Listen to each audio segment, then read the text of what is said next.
kuqirojnë ëndrat. Përshëndetje nga shqeshet ku xhirohen ëndrat. Edhe këtë tente jemi bashkë me mua Kevin këtu në Radio Travel në 104.6 FM. Sot do të udhtojmë drejt një vendi ku toka e zezë, shkëmbim takullnajor apo vulkanet aktiv ose jo, bashkë veprojnë për të krijuar një atmosferë kozmike. Natyra këtu nuk është vetëm sfond apo peizazh, por luan një rol protagonist. Mirë se erdhët në Island. Sot jemi në Island, vendi ku natyra nuk është thjesht një sfond, por është sigurisht personazh kryesor. Vendi ku akullnaja duken si oqeane të ngrirë, fusha llave të zeza që bëjnë kontrast me bardhësinë absolute, aureora boreale që lëviz si perde kinematografike mbi qiell. Islanda është studio natyrore pa mure dhe regjisorët e dinë këtë. Miq të sheshe ku xhirohen ëndrat, përshëndetje edhe nga unë, Franci, jemi si çdo të njëjtën në orën 17 në Radio Travel 104.6 dhe jemi në Island. Jemi në Island, Franci, që në fakt jam shumë entuziast, është një vend shumë i veçantë, një vend që ndoshta nuk i kemi parë apo me thënë drejtën, se kemi prekur shumë edhe nëpër filmat e tjerë që kemi folur. Nuk e kemi prekur fare, por e di çfarë më bën mua shumë kureshtar të zhvillojmë në këtë bisedë sot me mbi Islandën, që do flasim pikërisht për shumë fenomene natyrore që ndodhin atje dhe për të cilat unë mezi pres që një ditë të shkoj dhe t'i vizitoj. Edhe që Islanda i ka ekskluzive dhe nuk ja u ka dhënë fare vendeve tjera, po i mban vetëm për vete. I mban për vete sepse ka bekuar natyra me atë pasuri shumë të madhe që ka. Megjithatë, ne këtu në sheshe ku xhirohen ëndrat ka përcejmë nga njëri kontinent tek tjetri, nga një shtet tek tjetri. Ishim në Tajland javën e kaluar, sot jemi në Island. Pra nga një realitet egzotik tek një realitet brutal i fortë, si thua, gati futurist. Po, kur e mendon, sepse shumë filma janë pikërisht kur kanë ndërtuar këto skenat futuriste ose nga planete të tjera, jo pa qëllim, regjisorët kanë zgjedhur Islandën për ta bërë këtë gjë. Mirë, tani besoj që erdhi koha për një hapësirë muzikore, pastaj do të vim me që po flisni për futurist. Ky i parë regjisori i parë që do jetë ka filmin më futurist ndonjëherë. Edhe një nga më të pëlqyerit dhe nga të preferuarit e mi dhe jo vetëm besoj. Kthehemi pas pak, dëgjojmë një këngë edhe mirë se erdhët në sheshe kur xhirohen ëndrat. 104.6 Radio Travel, unë jam Franci dhe bashkë me Kevin sot po udhtojmë në Island. Dhe Kevin, kush është regjisori i parë, po flisim përpara se sa të shkëputeshim për një këngë, është një nga regjisorët në fakt duhet thënë më të mirë që ka industria e kinematografisë sot për sot. Është një nga më të mëdhenjtë në histori në fakt, po edhe me filmin që ka zgjedhur është një nga më të preferuarit e filmave ndonjëherë. Po flasim për Christopher Nolanin e madh. Christopher Nolan edhe Interstellarin me Islandën dhe pse e zgjodhi Islandën për arsye sepse ishte një vend që të duke si një vend shumë i largët që do të cilte atë atmosferën kozmike në një vend të pabanuar ku një njeri vetëm atje është në kërkime dhe pa sinjal, pa val, pas një shenjë jete. Praktikisht është larg planetit Tokë, duhet thënë, sepse njerëzit bëhen kureshtar të dinë ore si ka xhiruar Nolani, që dihet botërisht është një nga ata regjisorët që pëlqen që ta mbaj autenticitetin e natyrës dhe të skenave të veta në nivele të larta. Ai nuk zgjedh që të bëj skena me green screen edhe këto elemente të tjera, domethënë. Që duken shumë panevojshme, në fakt janë të panevojshme kur ka vende si Islanda që këtë gjë ta ofrojnë komplet falas. Por gjithashtu filmi flet për mbijetesën, sakrificën dhe kërkimin e një bote të re, që Islanda e sjell këtë në një dimension real.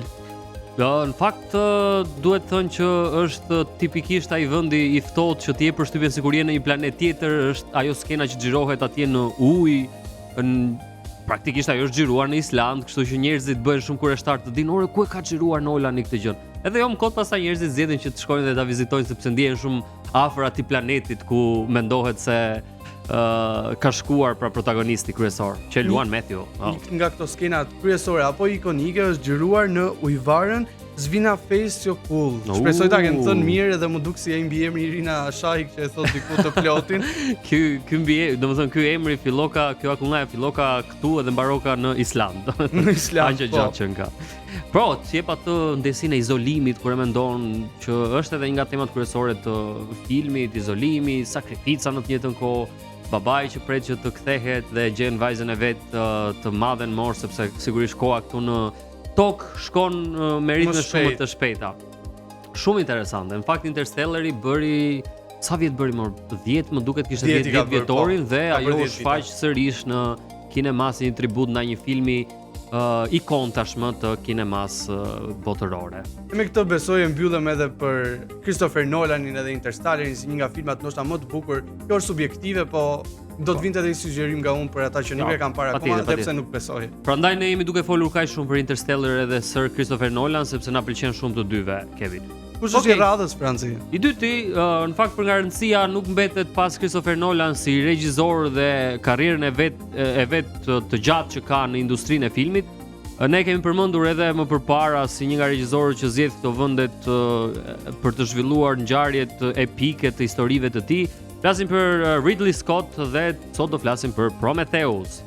Është një film që flet në fakt për historinë e njerëzimit, origjinën e njerëzimit dhe kush e ka parë filmin e ka parasysh atë skenën hapse që paraqet lindjen misterioze të jetës dhe është xhiruar në një ujvar pikërisht në Island që quhet Dettifoss. Dettifoss. U bë Dettikos është ajo? Të njëjtin ritëm kishte. Po.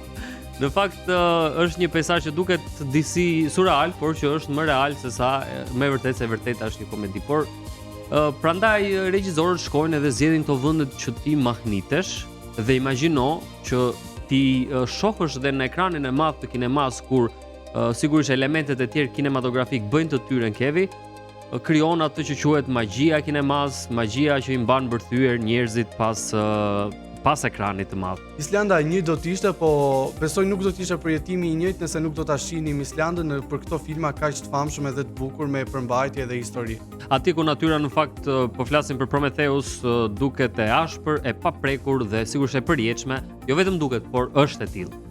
Okej, ne besoj që tani është koha për një shkputje tjetër muzikore. Jemi këtu në Radio Trevull 104.6 FM, nuk kemi mbaruar akoma me regjisorët e mëdhenj apo kinazet e mëdhenj që zgjodhen Islandën. Dëgjohemi pas pak, muzik.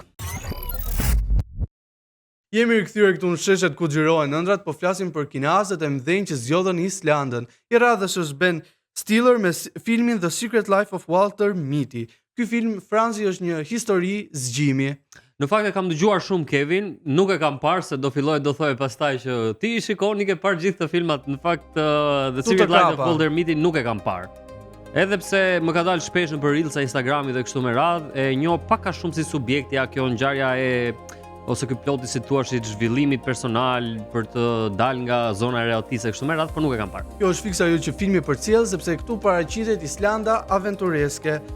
Guximi për të dalë nga rutina dhe nëse mund ta quajmë në thelb Islandën si vendi që mund të zgjojë ty ato idetë e brendshme apo të thirrjet e brendshme që ke patur për shumë vite po nuk i ke realizuar dot. Po, kjo është e vërtetë. Në një realitet si Islanda ku natyra bën të vetën, edhe kur ti shkon edhe mund të pra çdo qoshe e natyrës islandeze është një mundësi që ti të meditosh edhe të kujtosh zgjedhjet që ke bërë në jetë, edhe të reflektosh edhe të jesh i kthjellët, patjetër që e besoj që e kanë zgjedhur pikërisht për këto arsye. Po në fakt përmbajtja është pak më e butë sepse edhe nga vetë filmi që është xhiruar në jug të Islandës, të tjerat kishim këtë peizazhin më brutal me atë tokën e zezë, ato shkëmbinjta kullnajor, çdo gjë tjetër e rrethuar nga bora, ndërsa këtu është xhiruar në jug të vendit edhe mund gjeni rrugët bosh që shtrihen edhe duken si rrugë të pafundme. Majat e mbuluara me borë, po jo atë borën intensive që gjeni në vendet e tjera, dhe fshatra të vegjël që nga duken si pika horizonti apo referimi në hapësira shumë të largëta sepse atje toka nuk ka këto gradaçelat që kemi në këto vendet e tjera. Po, kur e mendon. Në fakt jam shumë kuriozitar të vizitoj një nga fshatrat e Islandës, sepse unë përgjithsisht e kam, është dhe çështje shihesh edhe personale në përudhëtime. Dua që të njoh këto zonat periferike, këto zonat e fshatrave, mbase edhe ato të largëta, sepse të japin mbase një pamje tjetër të atij vendi ku ti shkon. Në fakt ato tregojnë vërtet se kush është ai vendi, kur shkon në zonat periferike aty e kupton me vërtet se me çfarë vendi ke të bësh. Për shembull është një shprehje tjetër që thotë nëse do ta njohësh një vend, shikoj tualetet që ka, po. Kjo është tjetër gjë, po edhe kjo është një gjë për të studiuar në fakt, sepse janë njerëzit janë çuditshëm kur shkojnë duan të shikojnë gjëra ekstreme, jo këtë turizmin si thuaç klasik që bëjnë. Pra jemi mësuar sepse kështu ka ndryshuar edhe kohët edhe kështu me radhë. E di çfarë më kujton ky filmi që ne po diskutojmë tani, i Ben Stiller në fakt më kujton edhe janë disa filma si Into the Wild, nuk e di a ke parë. Jo, këtë se kam parë. Është filmi Sean Apo Penn mund ta i kem parë, nuk e di regjisorit. ndoshta. Po, që njerëzit është ai djali, është bazuar në një histori të vërtetë, është ai djali që ndërmerr një udhëtim në për ca pyetje të largëta në për ca zona malore dhe kështu me radhë për të gjetur kuptimin e jetës dhe lumturinë në fakt. Dhe pak a shumë si subjekt mbase janë të njëjtë, se unë se kam parë këtë të Ben Stiller, por që këto udhëtimet e shkëputjeve të mëdha ku ti do të gjesh veten janë gjithmonë shumë interesante kemi. Edhe Islanda që është aq larg, edhe në fakt Islanda më duket një vend shumë ekskluziv që duhet ta zgjidhësh edhe me këtë të shkosh. Pra, e vërtetë është. Nuk mund të shkosh me këtë do. Ose mund të shkosh edhe vetëm do shkoja me të drejtë, po. Do e merr udhëzimin vetëm? Po patjetër, pse jo? Se ti unë do mërzitesha vetëm. Ka që është edhe rruga shumë e largët siç e thash. Atë se dim. Po imagjinoj që të ndodhesh në mes të atyre rrugëve të boshatisura, je vetëm ti, vetmia dhe gjitha ajo natyrë që duket sikur e mban mbi shpatull. Do ishte shumë interesante. Unë mbysin mendimet në fakt, po ndoshta duhet ta provoj edhe këtë. Do ta provojmë edhe këtë. Unë këshillat e tuaj marr për bazë gjithmonë Franci. Okej, e kam vënë Kevin dhe e vlerësoj këtë gjën, edhe unë tutuat patjetër sepse ke pasur disa sugjerime edhe për vendet dhe për serialet për shembull që unë nuk i kam ditur, kështu që faleminderit.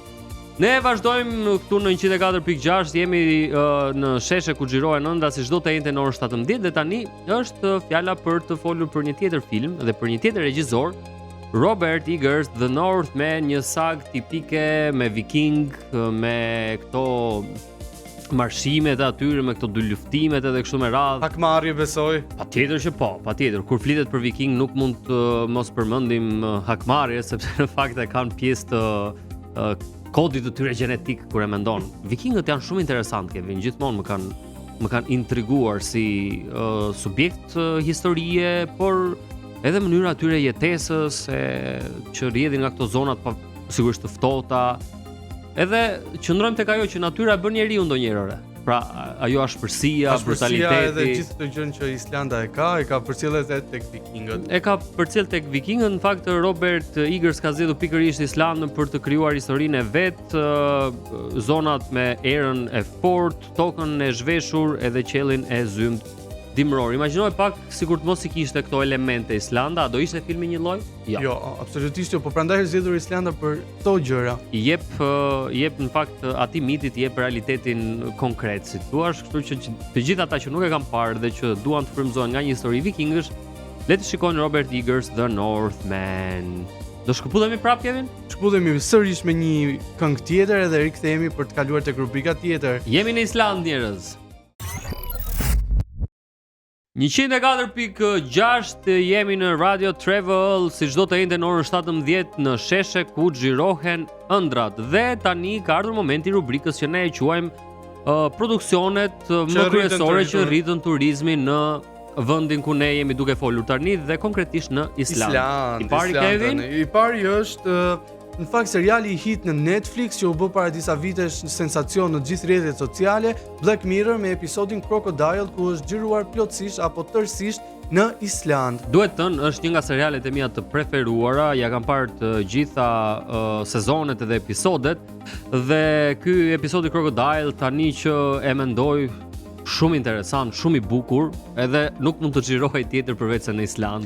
Do të dish një gjë Franci që unë e nisa ta shija atë Black Mirrorin edhe e lash për gjysmë sepse në atë kohë mua më dukej sikur këto filma mua më bënin moralin, ndërkohë unë isha në një periudhë tjetër që thjesht doja të bëja qef, po tani që dje kur po bëja episodin fakt, po rikujtohesha edhe gjëja e parë që do bëj është që do e nis Black Mirrorin kur të kem pak. Nisë dhe shikoja të gjitha episodet sepse në fakt është krejt historia jon tani se çfarë po ndodh tani në përbot, marrëdhënia e njeriu me inteligjencën artificiale, ai serial është fantastik. Në fakt edhe për tu trembur një çik se çfarë ndodh. Po që në këtë kohë jetojmë. Ne qëndrojmë te Black Mirror.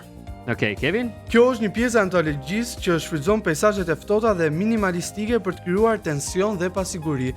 Këtë besoj e sjell vetëm vendi apo peizazhet e Islandës sepse është ajo era e ftohtë edhe gjithë ato gjërat e tjera që duken si territore të paprekura. Po në fakt që krijojnë atë ndjenjen e pasigurisë sepse është një gjë që ti nuk e ke eksploruar më para. Mendoj që vetminë e përjetojmë që të gjithë, po këtë gjën e pasigurisë ta sjell si ndjenjë të re Islanda. Imagjinoj, jo, po thoya këtë gjë, imagjinoje që ti përjeton gjitha këto ndjesi, por ndryshe nga ne që përgjithsisht shumicën e vitit e kemi me diell, Imagjino se në sa nivele të larta përjetohet ndjesia e vetmisë, edhe ndjesi të tjera në një realitet siç është Islanda. Dhe po thoja në fakt për këtë episodin e Black Mirror Crocodile që protagonistja është një arkitekte shumë e njohur dhe që jeton me familjen e vet në një shtëpi tipike nga këto shtëpit moderniste, të arreduara në mënyrë moderniste dhe të krijuara për një arkitekte patjetër, jeton në një zonë goxha të veçuar dhe të izoluar dhe jep pikërisht këtë ndjesinë e shkëputjes së njeriu nga bota. Pra ka rrugë të gjata për të bërë ajo, për të shkuar tek qyteti ku punon, nga shtëpia vet atje dhe të krijon këtë ndjesinë sikur ecë dhe nuk mbaron Kevin. Në fakt mua këtë më ka dhënë kur e kujtoj Black Mirror që e kam parë para disa vitesh. Po është ajo që të lë shumë në tension, pritja e gjithë gjërat e tjera. Besoj që është nga Black Mirror është vërtet një realizim shumë i mirë, por ndoshta unë prandaj lash atëherë sepse më bëri që ta përjetoja shumë dhe nuk doja që ta merrja në atë periudhë që isha ndjesinë e filmit. Edhe nuk e mohojmë dot që ka qenë ndoshta filmi me më ndikim nga serialet në Netflix, edhe sa u hodh direkt njerëzit e tjerë filluan që të kërkonin lokacionet e vërteta dhe reale që filmi kishte xhiruar, i shkuan aty, i gjetën ato. Në fakt ndodh një gjë, nuk e di nëse e ke parasysh Franci, po filmat apo serialet që ti mund shohësh të ngrin atë pritshmërinë lart për vendin që do shkosh, po në Island nuk zgënjehesh kurrë edhe nëse shkon edhe nuk përjeton vetëm historisë e filmi, si në film, sepse ti krijon historinë tënde. Kjo është e vërtetë në fakt, është edhe magjia e kinemasë, që sigurisht me elementet e veta vizual, me elementet e veta të fotografisë dhe kështu me radhë, të jep një realitet siç do ajo të ta jap në fakt. Por ke të drejtë kur thua për Islandën dhe vende të tjera që nuk ka nevojë fare për ta zbukuruar ose kështu me radhë, sepse janë vende që asnjëherë nuk të zhgënjejnë. Edhe shpresojmë shumë që të kemi mundësinë që t'i vizitojmë një ditë. Këtu në sheshe ku xhirohen ëndrat ne nuk ju japim sugjerime vetëm për vendet, por edhe për serialet në fakt që ti shihni sepse nuk do mbeteni të zhgënjyer edhe ju. Gjithmonë ja vlini dhe janë me shumë mesazhe dhe gjithmonë shumë aktuale për kohën. Okej, Star Wars The Force Awakens. Në fakt unë nuk jam një fan si Star Warsave, Kevin, nuk e di a je ti? Jo, asu nuk jam shumë, po nuk e mohoj dot që i kam parë shumë filma edhe fiksohesha dikur. Kur isha më i vogël se shikoja këtë luftrat, gjithë gjërat e tjera që mund të më tërhiqnin. Patjetër, janë bërë sensacione, njerëzit i njohin shumë dhe tani po flasim për planetet Starkiller që u sollën në ekran fal akullnajave dhe maleve islandeze. Jo më kodi pëlqen njerëzit sepse ndërthurja e borës, pyjeve të errta dhe peizazhit të ashpër sigurisht që e bëri këtë realitet të duket si një univers galaktik ku fare mirë mund të zhvillohet një ngjarje e Star Warsave. E tham fillim këtë që Islanda e ofron këtë dimensionin real të midis idesë regjizorit dhe atë që Islanda ofron. Edhe njerëzit, veçanërisht fansat e Star Wars, pasi e panë edhe e dinin se ku ishte xhiruar, në këtë rast konkret në Island nuk ngurruan që të shkonin dhe të përjetonin dhe të preknin nga afër këtë realitet të çuditshëm në fakt siç është Islanda. Edhe fansat e Star Warsit që ata janë me të vërtet fiksuar, ka për shembull që janë që fëmijë dhe mbeten akoma edhe i rikthehen filmave gjithmonë. Ka nostalgji, është okay. Kjo është e vërtetë. Okej, ne vazhdojmë, nuk kemi mbaruar në fakt me produksionet që rritën turizmin në Island. Tani është prapë momenti për një këngë dhe rikthehemi në studio. 104.6 Radio Travel, vazhdojmë të qëndrojmë në Island sot. Kevin, ky është vendi që kemi zgjedhur dhe po themi produksionet filmike, kinematografike të cilat rritën ndjeshëm turizmin në Island. Radhës është Noah, është një film i vitit 2014, po është shumë i veçantë Franci sepse në rast kemi një histori biblike nga Arka e Noahs. Dhe filmi flet për atë historinë e famshme që gjithë e dinë është e dëshmuar e rrëfyer kudo. Një djalosh i ri që jeton në një botë të dhunshme dhe të korruptuar, ku ai është vetë shumë i drejtë, merr disa vizione apo ka disa vizione se nga Zoti po merr mesazhe se duhet të ndërtojë një ark për një përmbytje të madhe që do vinë tokë nga mëkatet e njerëzve edhe gjeneratës në cilën ai bën pjesë. Edhe ai duhet të marrë përveç se familjes së tij shpëtoi veten edhe nga një çift kafshësh. Filmi zhvillohet, ka ato skenat e veta dramatike, po gjithë gjëja e brendshme që ai ka, thirrja e brendshme është se a e meriton vërtet bota që të shpëtohet apo jo. Kjo që ka një temë universale që trajtojnë filmi, megjithatë e tham edhe pak më lart, Kevin, që duket sikur në Island mund të jetë një vend që ka filluar është gjeneza e botës. Pra, realiteti që ka Islanda, natyra, tohtësia, ato dritat, këto mirazhet që ty mund të krijohen nga, ku ta di unë, nga gjithë ky realitet. Në fakt është një vend që mund ta bëjë shumë të lehtë zhvillimin e një historie siç është Noha në këtë rast, sikur pra këto historitë religjioze ku ka lindur bota, gjeneza dhe kështu me radhë.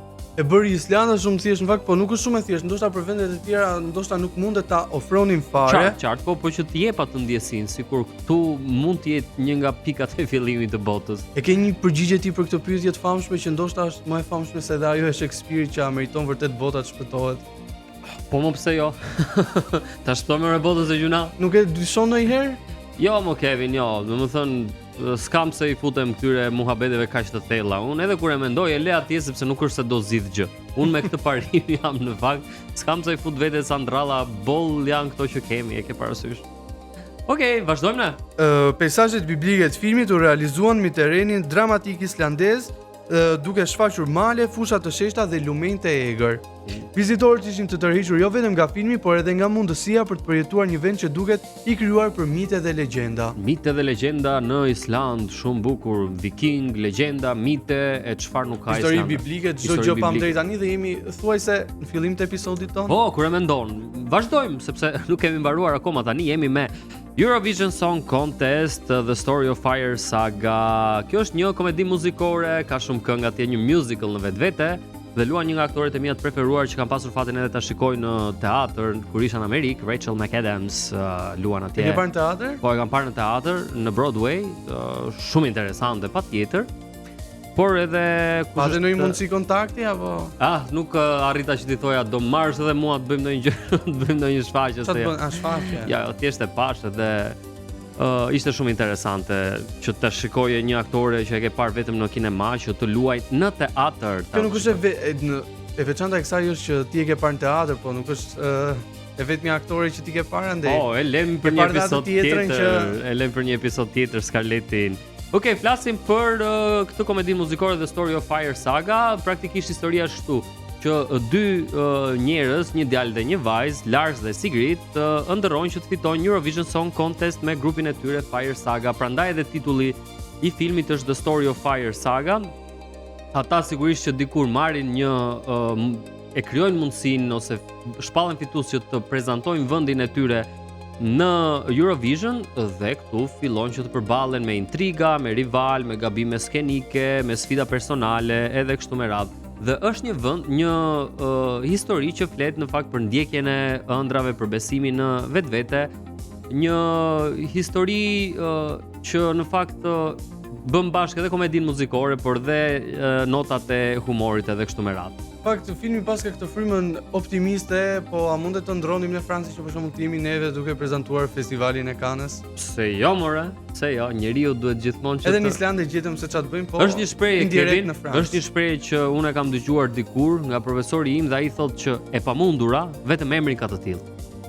Shumë e vërtetë. Është shumë e bukur. Ishte edhe shumë e bukur. Shumë e bukur është dhe çfarë ndodhi tani? Pasi njerëzit është filmi 2020-s ky The Story of Fire Saga, pasi njerëzit e donin patjetër që të vizitonin këto atraksionet si thua e reja që jepte filmi, për të njohur më tej me kulturën islandeze, me këto qytetet bregdetare, sepse kur themi Island, jo domosdoshmërisht janë vetëm malet lart me të borë, këto atmosfera e zymë, brutale dhe kështu me radhë, por ka dhe qytete bregdetare, sigurisht janë të ftohta, por janë shumë të këndshme për të vizituar. Po më i shkrepet në njëri në kokë dhe ikën edhe lart, ë? Po, nëse ka të mendje shkore, patjetër. Vetëm këmbë do guxoja të fusja, po edhe kjo është. Po ekziston njerëzit, ekziston si kultura atje që lahen nëpër këto, kanë këto burimet e tyre. Kanë edhe ato termalet patjetër, por edhe kemi më vonë ato Franci. Kemi më vonë, e di. E kam lexuar materialin, kemi, mos më shaj. Por edhe njerëz që zgjedhin që të lahen në ujë të ftohtë sepse i bën shumë mirë organizmit edhe kështu me radhë. Jam i bindur që ka edhe këtu në Island. Ku jemi, Kevin? Tani jemi në një hapësirë tjetër muzikore Franci edhe do të rikthehemi sërish për të folur për këto filma që rritën turizmin. Qëndroni me ne këtu në Radio Travel 104.6 FM, kthehemi shpejt. Dëgjohemi. Jemi sërish këtu në sheshet ku xhirohen ëndrat dhe po flasim për filma që rritën turizmin. Një radhës është saga e Star Warsit, që Franci ti kishte një film më para të kinastët e mëdhenj që kishin zgjedhur Islandën, ndërsa unë e kam tek filma që rritën turizmin. Pra, Star Warsi ka zgjedhur e ka zgjedhur 2 herë Islandën sepse e ka parë si ndoshta një nga vendet edhe Patjetër. E ç'është marketingu, e kemi thënë gjithmonë. Ata kur e shikojnë që ecën, patjetër që i qëndrojnë asaj gjë. Po është edhe për shkak të asaj që ofron Islanda, po e themi shumë herë, po nuk e di mua është një nga këto vende që po më lë një përshtypje shumë të mirë edhe që vërtet do doja shumë që të shkoja. Hajde pra ta shikojmë, besoj se do ta kemi ndonjëherë mundësinë në jetë që të shkojmë në Island. Flasim për Star Wars, Kevin. Atëherë arsyeja pse filmi i dytë u zgjodh për tu xhiruar këtu ishte sepse peizazhet e ashpra islandeze u përdorën për të krijuar planetin e Adu, duke kombinuar ujvare, shkëmbin dhe mjegull dramatike. Pra gjitha këta i përdorën për të krijuar idenë se kanë ndërtuar një planet tjetër. Po. Kjo është shumë e veçantë dhe nuk e kisha dëgjuar ndonjëherë më parë këtë gjë. Sa bukur, po tani meqense nuk shkon dot të xhirosh në një planet tjetër, patjetër që do të gjesh mundësitë për ta rikrijuar këtu, edhe Islanda ta ofron këtë mundësi, e kanë bërë këta njerëzit që kanë krijuar Star Warsin. Siç e tham, mund të ishte shumë e thjeshtë që ta bënin në një studio, po nuk e do i kishte asnjë magji në Islandës. Dhe sa mirë që e kanë zgjedhur ta bëjnë në një mjedis natyral si Islanda. Në këtë rubrik, Franci, Islanda, me sa kuptuam, nuk shfaqet thjesht si një sfond, por si një destinacion që frymëzon histori dhe aventurë, ajo e rigjetjes së vetes, edhe të dalurit nga rutina. E vërtet, edhe njerëzit vazhdojnë të zgjedhin veçanërisht ata që janë të apasionuar pas kinemas dhe i kanë parë serialet dhe filmat e tyre të preferuar në një destinacion si Islanda, nuk duhet të mungojnë për të ndjerë të njëjtin emocion që kanë ndjerë kur kanë parë këto filma. Okej, ka ardhur momenti i rubrikës që ne e quajmë Sheshi i ditës. Sheshi i ditës. Okej, edhe më shumë kujtove këtë nga emisioni i mëngjesit, më kisha bërë një qok atje, Franci, faleminderit. Jo, ma ajo s'ishte qok, por meqense tek Travel News rastisi që të kishim një lajm që ishte ekskluzivisht një lajm që ne e trajtojmë gjatë gjithë emisionit, s'kisha si mos e përmendja. U mërzita pak që nuk e mbaja mend emrin e White Lotusit, po s'ka gjë. Ja, ma kujtoi Arnita atë ditë në fakt, por pa merak se do ta shikoj. Patjetër, sugjerimet e tua i thash, do t'i mbaj mend gjithmonë. Reykjaviku është sheshi i ditës që ne kemi zgjedhur për sot. Nuk mund të mungonte patjetër sepse është kryeqyteti i Islandës dhe Reykjaviku duket sikur është një monument në vete në fakt, edhe është jo vetëm një qytet klasik europian, duhet thënë, por është i njohur për natyrën e egër, për pozicionin e tij verior dhe në fakt ka një specifik Reykjaviku, Kevin, mund të shikohen aurorat boreale, ato spektakli dritave natyrore që ndodh në Reykjavik dhe periudha më e mirë që ju mund të shikoni njerëz është nga shtatori në prill. Pra, nëse doni që të vizitoni Reykjavikun dhe të ndjeni magjinë e aurorave boreale, nisuni zgjidhni një nga këto muajt midis shtatorit dhe prillit, sepse mund t'i shikoni më qartë, mund ta ndjeni më mirë emocionin e. Gjithashtu thonë që ora më e mirë që mundet t'i shohini është ora 9 dhe nuk keni shumë kohë sepse deri në prill janë shanset më të larta që ju t'i shihni ato live për t'i parë këto live mundet të kontaktoni këtu në Vas.al për të realizuar udhëtimin tuaj të largët në Islandë, por që do ja vrin 100%, nuk kam asgjë tjetër se çfarë t'ju them. Vetëm kontaktoni me agjentët edhe realizojeni këtë udhëtim. Për gjithë juve që keni kohë dhe ca para ekstra. Atje te parat është e gjitha, por Vasi ka ofertat më të mira. Reykjaviku të dhuron ndjesinë e një bote tjetër, qielli që ndizet me dritat veriore, ajri i pastër dhe heshtja veriore. Sa më pëlqen kjo, Kevin, sepse çdo vend ka specifikisht atë heshtjen e vet, dhe ku më mirë se sa në Islandë, në Reykjavik mund të ndjejë njeriu sikur është totalisht i shkëputur nga bota, totalisht i shkëputur nga hallet dhe problemet e veta dhe po shijon këtë zhytje në një heshtje totale siç është këtu në këtë realitet në Islandë, po themi, në këtë rast apo jo. Një realitet ndryshe. Një realitet totalisht ndryshe që nuk e di, mua më ka manitur shumë gjitha i kërkimi që kam bërë dje dhe fotot që po shija për gjithë Islandën, aurorat boreale. Se ka shumë kështu por që ja vlen. Ka se dhe unë pak shpejt edhe ndikon kjo, po. Është një nga përvoja që nuk duhet humbur patjetër në jetë, domethënë duhet të shkosh një herë dhe ti shijosh dhe ti shikosh. Ky ishte sheshi i ditës, Reykjaviku në Islandë. Dhe tani ne jemi me 3 vendet që ne u sugjerojmë. Edhe nuk duhet i humni asnjëherë nëse vendosni që të shkoni në Island. Për gjithë juve që deri në prill do bëni udhëtimin tuaj atje, merrni lapsin edhe letrën edhe shnoj këto vende. Apo shpas ka ca emra mor Kevin kur po lexoja materialin son. Unë përgjithsisht kur dëgjoj këta futbollistët me këto emrat Gudmundsson, son, ata i kanë shumë kështu të ngatruar, edhe ja ku është rasti që ti shqiptojmë prap me gabime. Jemi ankuar për Japonin, po jo. Kush është Islanda që ka asgjë para Japonisë është Yokul Sarlon. Shpresoj vërtet ta kem thënë mirë edhe këtë. Është vendi ku ju do të gjeni iceberge të kaltra, të bardha edhe transparent. Edhe kjo krijohet vetëm nëpërmjet ditrës, pra ky iluzion optik që e shihni me sy klir krijohet vetëm nëpërmjet dritës që bie atje sepse drita është e veçantë. Në dimër drita horizontale i jep çdo akulli një shkëlqim të veçantë, si të ishte një pikturë apo një film artistik, si një regjisor që ka ikur atje apo përpiqet që të krijojë një film artistik, është duke u munduar shumë edhe drita atje ja bën gjithën këtë dhe ja mundson falas. Përbën shumë emocion, vizitorët mund të nisen me varka të vogla për t'i prekur këto shkëmbinj akullnajor. Sa bukur. Do kishe frikë Kevin ti vizitoje? Jo. Pare. Kjo është një nga gjërat që do doja vërtet ta bëja edhe ti atje edhe ti prekja. E njëjta gjë e kemi folur edhe në Zvicër ku mund gjitesh nëpër ato malet, njëjta gjë edhe me shkëmbinj. Do doja shumë ta bëja. Po ç'është e guximit në fund? Po, njeriu ose e ndërmerr domethënë ka guximin për ta ndërmarrë këtë përvojë, për të rritur ndjesitë adrenalinës ose jo. Edhe unë do ta bëja në fakt. Duhet të ishte shumë interesante atje në mes të ujit me këto akullaja që mund t'i prekësh sepse ne thjesht i kemi dëgjuar ose lexuar, por për t'i parë ne nuk i kemi parë. Nuk i kemi parë edhe plus nuk ishte pse kemi frikë, sepse çdo gjë është e monitoruar nga profesionistë, çdo gjë tjetër. Plus edhe me varka të vogla edhe nuk është se ka rrezik që të përplasesh në një iceberg. Pastaj një herë ndodh gjë, një herë u bë Titaniku. Atë mos e thuaj, Kevin, se nuk i dihet, mund të bëhemi edhe ne kështu objekti këtyre memeve me Leo DiCaprio edhe atë Kate-in, kështu që si dihet. Megjithatë ja vlen.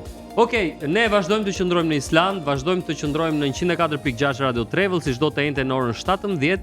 Tani është momenti që të shkëputemi për të dëgjuar një këngë dhe rikthehemi sërish bashkë. Sheshe ku xhirohen ëndrat me mua Francin dhe Kevin, si çdo të njëjtën në orën 17 104.6 në Radio Travel, po flasim për Islandën dhe sugjerimi tjetër është një fakt nuk është që nga dhe shumë i vështirë si emër për tu shqiptuar, Vik i Myrdal.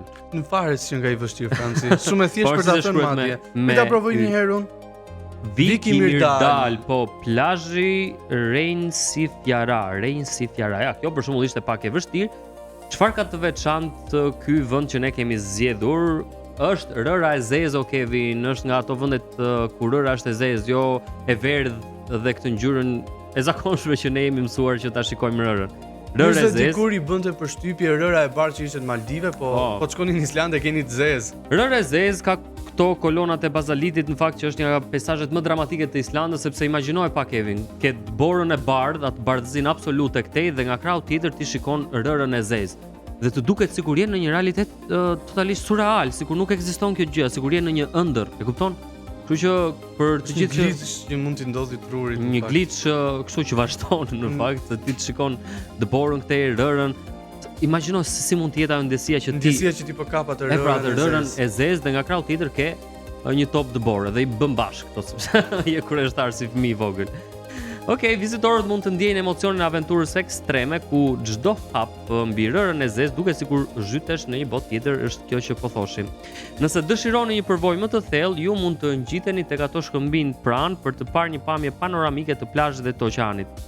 Një skenë në fakt që duket sikur është skicuar nga një regjisor dhe ka thënë e dua dëbor këtej, rërë të zezë këtej, ndërkohë që ajo është e prekshme dhe reale. Ky është vendi tjetër. Është për dëshmëria e Islandës. Edhe shkruaj pak te lista e gjërave që do bëjmë këtë që të ngjitemi edhe te këto shkëmbinj, jo vetëm t'i prekim. Patjetër që po.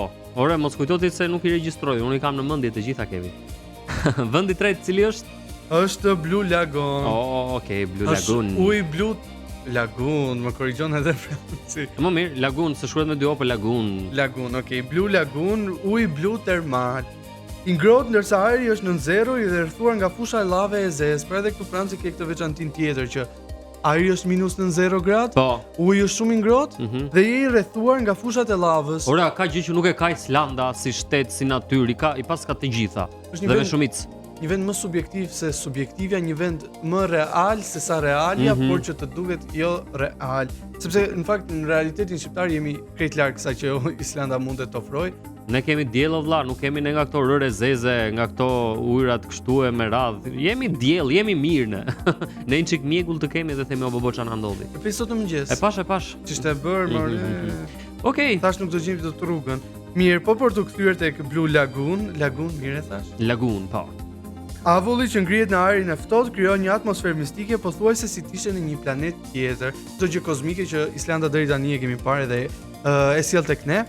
Ky është vendi ku kontrasti mes ngrohtësisë dhe drimit arktik bëjnë përjetim total. Lëkura ngrohet, qikrimi ëndërron dhe mendja pushon. Sepse ne ëndrrojmë nga që nuk e besojmë do të vërtetë atë që po shohim dhe mendja pushon sepse duket sikur e ke fikur fare. Shkoni këtu, nuk e zgjedhin kot njerëzit sepse ëndërron në mënyrën më të bukur të mundshme, e ke mundësinë që të rish në qetësinë tënde absolute dhe të meditosh, të ëndërrosh dhe të reflektosh mbi jetën tënde. Nëse doni që të shkoni atje, sidomos për vajzat e kam këtë, mundet që të kombinoni gjithë këto shërbime edhe me spa natyrore ose thjesht shihoni heshtjen e një vendi ku çdo cep duket si një fotografi perfekte. Dhe jo vetëm vajzat, por të gjithë ata që janë ose duan që të jenë mirë nga ana shëndetësore dhe t'i japin trupit tyre një trajtim siç e meriton, ku ka më mirë se sa një trajtim natyral larg këtyre gjërave artificiale. E gjeni edhe këtë në Island, njerëz të dashur. Shkoni mos e çfarë po ju themi, jo vetëm filma dhe regjizor, por edhe vende kështu sugjerime turistike, si më thën, kur të shkoni Po të sjelleni. përshkruajmë edhe ndjesi edhe pse vetë ne nuk i kemi përjetuar. Po besoj që tani erdhi koha për një hapësirë tjetër muzikore Franci apo jo? Kthehemi pastaj me rubrikën e fundit që është fakte dhe statistika. Kthehemi pas pak njerëz.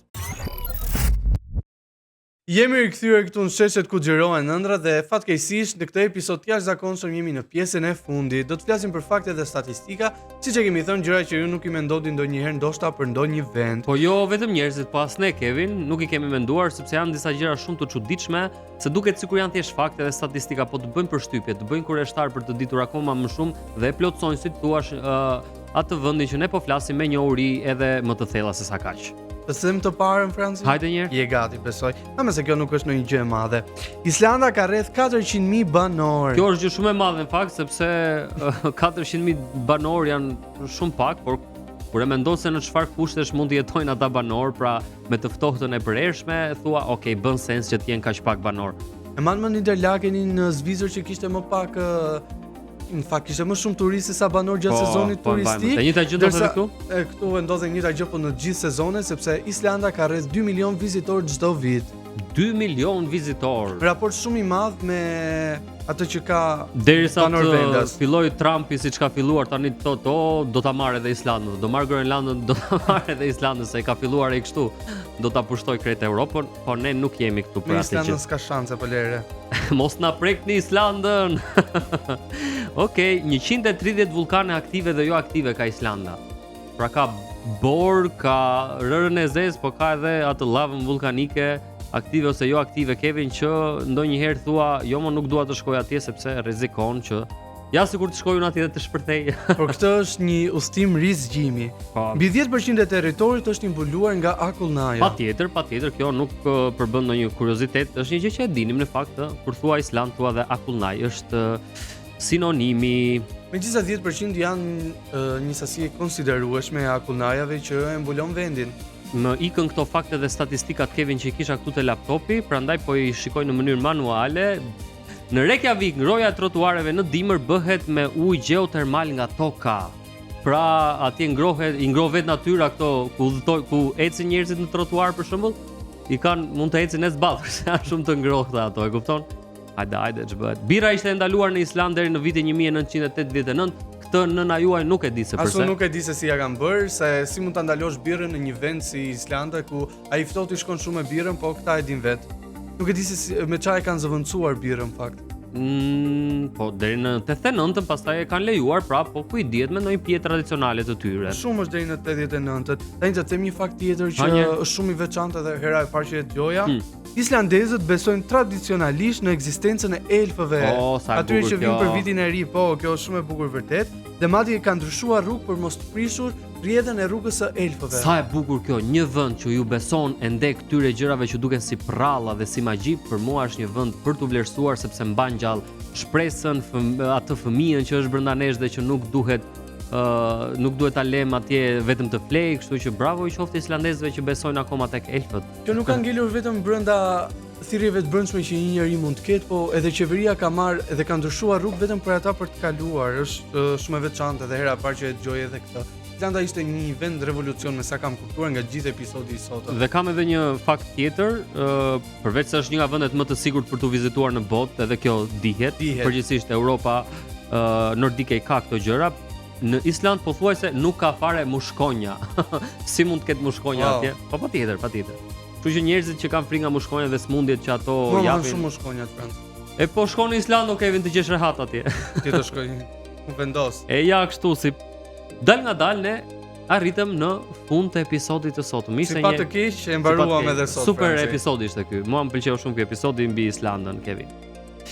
Është vërtet shumë i bukur edhe e prekëm Islandën në çdo cep të saj nga jugu në veri, edhe gjithë të gjërat e veçanta që kishte që të lënë me gojë hapur Franci. Të lënë me gojë hapur edhe Islanda sikur të thërret, sikur e ka të ndjesinë që ti duhet patjetër ta ndërmarrësh atë udhëtim në Island sepse kur të kthehesh nuk do jesh me një lloj. Unë i besoj kësaj gjë.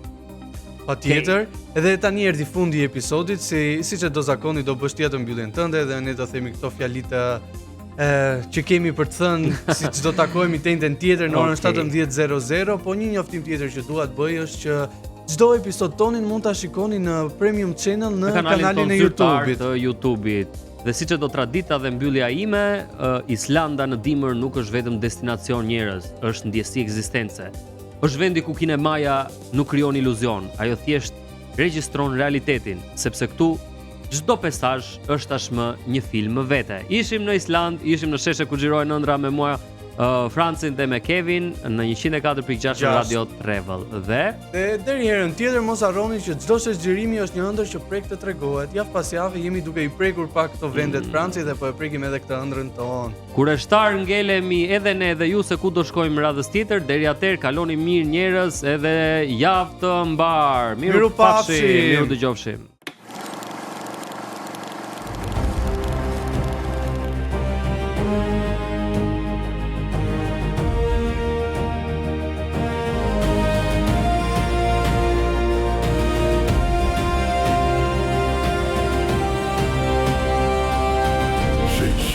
Shirojnë ëndrat.